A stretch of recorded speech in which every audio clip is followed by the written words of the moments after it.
Scott Petrak joining us as he's getting ready to go to practice today, or at practice, or getting ready to cover practice. Players will be speaking at 11:30. Scott, hi, how are you? I'm good. How are you guys doing? I'm good. Mike just said, if you have the talent to go number 2, you should do this. Everybody needs to remember, Shedeur didn't go number 2. Can I just throw that out there? He didn't go number 2. Yeah. So he clearly didn't have number 2 talent. Doesn't mean he can't succeed in the league and be great, but let's just remember what's going on here.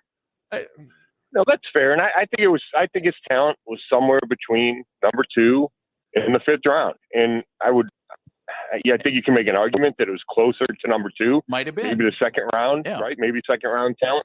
But that's not the reality. And he wasn't a number 2 pick. And even if you're taking the 2nd round, then there's questions about if you can make it in the NFL, right? If you can be a big-time starter. It's different when you get outside of the top 10, top 15, even sometimes the top 5. So, Shedeur, we don't know. He's got to prove it. I've seen some good things from him, but I think it's a long way to go. All right, Scott, how do things play out with Kenny Pickett now scheduled to miss this week after a hamstring injury? How do you think things will play out for the quarterback this week, quarterbacks? Yeah, I think it's going to be really interesting to see how they divide these reps because, if you're Kevin Stefanski, you could just say, hey, Joe Flacco's going to get all the first team or the majority of the first team and kind of proceed as if Joe's going to be your guy. That doesn't mean you give him the job, but can start to get him ready for the season because he hasn't been getting a full allotment of repetitions as they try to split him up between 4 guys. You could do that. I don't think they will. I think they'll probably keep dividing them pretty equally among the 3. And what I think is going to be fascinating to see is if without Kenny Pickett, does Shedeur Sanders finally get some work with the ones? And that's with the first team offense and against the first team defense. We haven't seen it yet through OTAs, through minicamp, and through 4 practices of the training camp. And this could be the thing that changes it. I don't know if it will, but it'd be interesting to see how Shedeur fares. And again, I think it's a long shot to be ready by week 1, to be your starter. I think there's still plenty of things that he has to work on. But it would be interesting to see him go against the ones because we haven't. We've seen him mostly, almost exclusively, going against the 3s and the 4s. We have seen Dillon Gabriel a little bit against the ones. I think this might be a better opportunity for him than anybody else. Yeah, I think you could be right, Jeff. Does he all of a sudden get those Kenny Pickett number 1 reps and you say, hey, is this rookie ready? Because it's a big question. Not only, when you talk about who could be the starter week 1, but whether or not they keep 4 quarterbacks, I think is dependent on if you think one of the rookies can be your number 2 week 1. Right. So if you don't, then you got to keep 4 because you need the veteran backup in case whoever's starting gets hurt against the Bengals, and you don't want to put the rookie in there. But if Dillon Gabriel, or it could be Shedeur Sanders, but I think it would fall on Dillon Gabriel first. If he shows that they think he is ready to be that number 2, then it gives you some flexibility. It means you could trade one of the quarterbacks if there's an offer. You could cut one and save a roster spot. So, yeah, I think that's right. And I think Dillon Gabriel will probably get more of those first-team reps if they just don't give him all to Joe. And it'll be interesting because I don't think he's had a great training camp to this point, Dillon Gabriel, but maybe with the extra opportunities, he would take advantage of that. Scott, with the situation there now, how severe do you think, and any feel for how severe the hamstring issue is with Kenny Pickett? Like, is he out a week? Is he out 3 weeks? Yeah. 1 week means he could still be the starter. 3 weeks to me means he's not the starter. No, I think that's a great point. Yeah, I don't have a great feel for that. I watched him. He practiced the entire practice Saturday. His last play, he moved out to the right and made a touchdown throw. I talked to Greg Newsome after practice, and he was raving about that particular play and Kenny Pickett on that play. So I don't know when that happened. Hamstrings can be fickle, and you're right. And the other thing about this, Jeff, is one of the things the Browns really like about Kenny Pickett is the ability for him to make off-schedule plays. And one of his better plays in camp has been a scramble up the middle where he saw the pocket kind of, caving, and he found a seam up the middle and took off. And it was a long run, and it felt like it's hard, without pads and there's no tackling, but it felt like that was a legitimate scramble. And in a game, he would have gained significant yards. And if he's limited by the hamstring, however long it takes, I think that robs him of one of the strengths and one of the things that is a separator between him and Flacco. So this injury is just not good for a guy determined to win the starting job.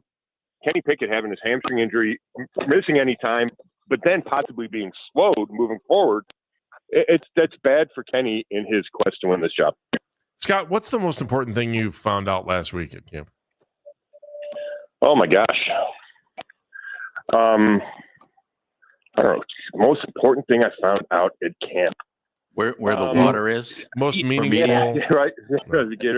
How about that we don't know for sure what's going to go on with Quinshon Judkins.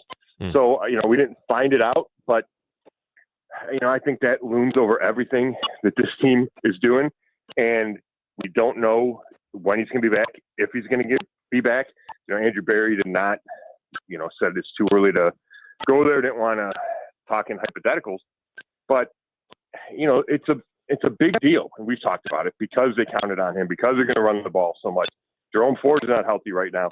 So not knowing about Quinshon Judkins and it's still being huge question mark and huge uncertainty, I think it might be the biggest takeaway from the first 4 days of camp. Scott, the scary thing to me, the quarterback who many people think could have emerged as the starting quarterback and still might is out right now. The clear-cut number one running back going into this thing is out right now. And one of your three wide receivers who you thought would start was injured but appears to be okay. Man, if there's a team that can't afford injuries at three spots and they just had injuries or a situation at three spots, it's the Browns. And I wonder, if Pickett's not there and Judkins isn't there, and my fingers are crossed that somebody else steps up or that this is going to work out all right. Yeah, I think that's a legitimate point, Jeff. Now, if you're not a Kenny Pickett fan, you could probably say, okay, that's no big deal, and maybe it opens the door for Joe or Dillon Gabriel, right? Like you can make that argument. But I think with the other two positions, you're 100% right. And it looks like Tillman's going to be okay, but, Mike Woods is not able to. His hand was in some kind of wrap/brace when I saw him the other day. And they don't have much depth there. And I think they're counting on Mike Woods II to be part of this receiver group. So you're right. They, for a team that's got some depth issues at some key spots, the injuries and circumstances have come at bad spots for sure. Anything other than that, did anybody jump off the page that you didn't expect to jump off the page last week? And I know let's wait till pads, but there's still sometimes I'm still wondering about certain guys, but I want to hear from you. Yeah, I mean, I thought, and I'm working on a story. I thought Greg Newsome, he's looked good. Okay. Last year he missed all of camp with that hamstring surgery. He's been taking reps at the number 2 corner spot ahead of Martin Emerson Jr. So he's been outside, and that's something that's important to Greg, that he's not just viewed as a slot corner. I think Harold Fannin Jr., who showed up, and they need him to. When you talk about the questions at receiver, you need your tight ends. You need both tight ends to come up big in the passing game. And I've seen some stuff out of the rookie tight end. And then I think Carson Schlesinger, it's hard to see a lot of stuff in these non-padded practices like you mentioned. But I saw a tip pass in the red zone. And what I think is more important and maybe even impressive is he's out there all the time with the first team defense. And, part of that's because, JOK is done for the season and Jordan Hicks retired, but they feel comfortable. He's got the green dot. He's calling defensive plays. And everyone you talk to, whether it's coaches or veterans on this team, unsolicited, bring up Schlesinger. So I think that's a really good sign. Is that just normally a linebacker's job, or are we that impressed with this rookie that this guy can call the plays?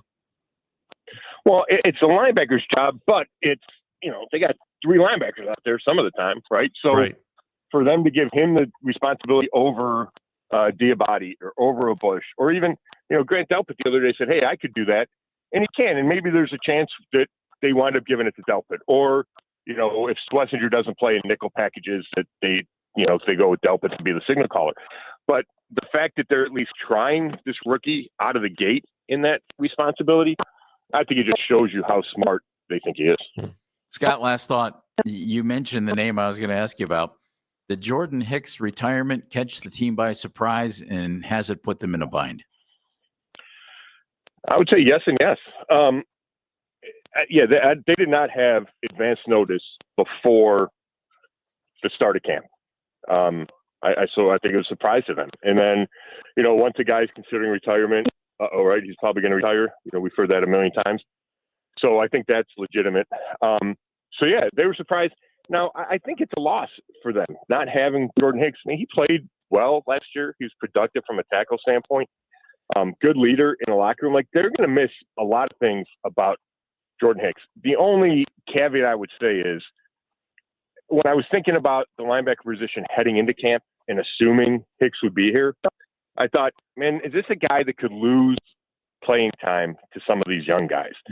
And I'm not saying he would have. Like Diabate, by chance? Like Diabate. Right? Yeah, like Diabate, like Schlesinger. You got Winston Reed, you got Nathaniel Watson, the 6th-round pick a year ago.